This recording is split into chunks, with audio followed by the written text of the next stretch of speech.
पिता की मौत के बाद बेटे ने अपनी माँ को वृद्धाश्रम में छोड़ दिया और कभी कभी उसे देखने चला जाता था।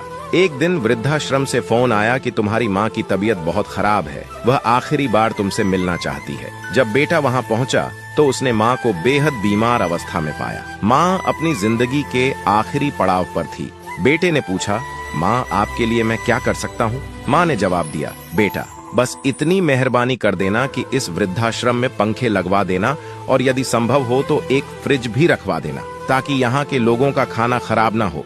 यहाँ कई बार ऐसा हुआ कि मैंने बिना खाए ही रात गुजारनी पड़ी। बेटा हैरानी से पूछा, माँ आप इतने सालों से इस आश्रम में रह रही थीं, लेकिन कभी मुझसे ये शिकायत नहीं की। अब जब आप दुनिया छोड़ने वाली हैं तो इस आश्रम के लिए इतना प्रेम क्यों? माँ ने कहा, बेटा इसीलिए क्योंकि मैंने यहाँ रहते हुए गर्मी, भूख, दर्द सब कुछ बर्दाश्त कर लिया, लेकिन मुझे डर है बेटा, जब तुम्हारी औलाद तुम्हें यहाँ भेजेगी तो शायद तुम यह सब सहन नहीं कर पाओगे। यह कहते कहते माँ की सांसें थम गईं। बेटा अपनी माँ का हाथ थामे आंसू बहा रहा था। मेरी सभी पुरुष जाति से विनती है कि कभी भी अपने माता पिता को खुद से दूर ना करें। अपनी माँ के लिए एक कमेंट जरूर करें और इसी तरह की कहानियों के लिए हमारे पेज के साथ जुड़े रहिए।